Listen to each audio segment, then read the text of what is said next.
Here we have an awesome 1960s home that has two super cool features about it.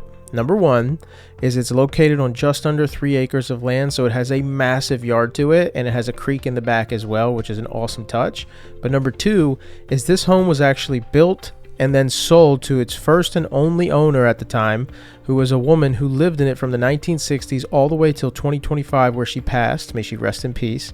And when she passed, that's when it was sold, and then now we're renovating it. So this was basically this is like a blast in the past from the 1960s kind of home that was pretty much untouched this entire time. And as I bring you guys through this, we'll walk through and I'll talk about the changes and, just show you the cool aspects of the 1960s home. So as we enter, you could see, we'll pause, and you could see that it's got the old carpet stair, and it has the handicap kind of wheelchair going up and down the stairs. And then as you kind of walk upstairs, you get into the living room area, and it's got a bookcase railing deal that kind of like divides the area and acts as a railing. And what we did here is we completely took and replaced the thick older carpet that was there, and we put a wall there instead of that railing, as it was a little short and hazardous, especially if you have kids. So that wall acted as a divider, which really made for a nice feel in the room, and also a beautiful wall to put a TV on. And then we took down the wall that went to the kitchen and made it more of an open concept between the kitchen and the living room, which really opened up the space. Prior to us taking down the wall in the kitchen, it had that older wallpaper in the kitchen like you would have in the 1960s. It had the laminate countertops, older appliances, and like a little more of a closed-in wood cabinet feel. As I mentioned, we completely replaced all of that. We added a beautiful kitchen island, quartz countertops, updated appliances, just a completely different feel in the kitchen that made it feel way more modern, way more updated, and again brought that kitchen and living room space in with each other. As you step outside, this covered deck is actually one of the few things that they updated to the home over all these years, and we really didn't do too much to it, so keep that as it is. But as you go down the hallway and you enter into the bedroom, just old outdated windows, old carpet. In this bedroom, we basically just had to put in new windows, and we changed the flooring. Obviously, the entire home got brand new LVP flooring, and actually every single window in the home got updated, just because the windows were just so old and didn't really help with insulation. So every window got updated, and that required framing work and obviously getting the new windows and shades put in. And then we go into the one full bathroom. This was a 4-bed, 2.5 bath. We turned it to a 4-bed, 3-bath, but this was one of the full original baths, but it had super old countertops that we completely replaced into a brand new, beautiful vanity with quartz countertops and much better mirrors and lighting. And then we did a brand new toilet and a new bathtub, as the old bathtub was very outdated and had old hardware as well.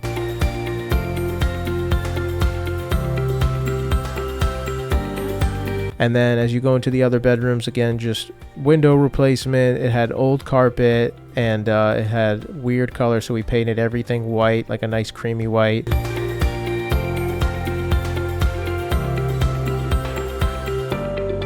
And then in this last bathroom, it started off as an old vanity with a toilet and carpet and weird mirror and lighting, just from the 1960s. I call it weird, but that was just what it was back then. But we updated it to a nice, beautiful shower insert, brand new brand new toilet, and mirror setup and vanity. As you kind of head downstairs, also we did, I don't have a picture of it, but we did brand new insulation in the ceiling. But as you head downstairs, you go into the basement. It had that thick carpet and that wooden feel, just like literally blast of the past from the 1960s, the type of home that I even grew up in.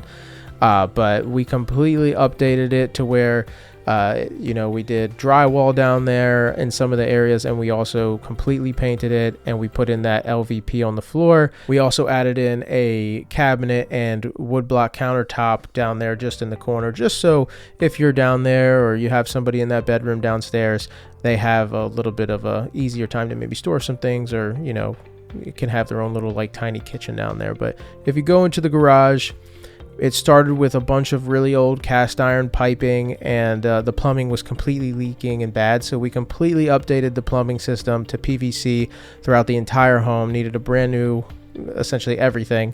So did brand new plumbing, and we did a bunch of electrical work. I mean, the house was missing a bunch of lighting, so we had to reroute a bunch of electrical and do almost all new electrical. The HVAC is the only thing that was mostly good.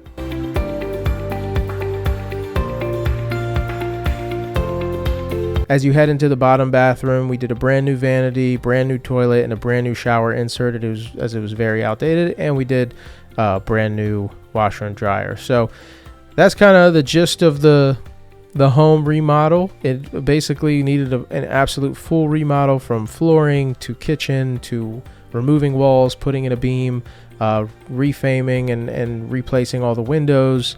Adding in brand new plumbing, brand new electrical, brand new insulation, painting, and that is how you take a 1960s home in all its glory on a beautiful, just under 3-acre lot, and how you bring it up to today's standards and make it much more open and lovely to be enjoyed. I hope you liked it.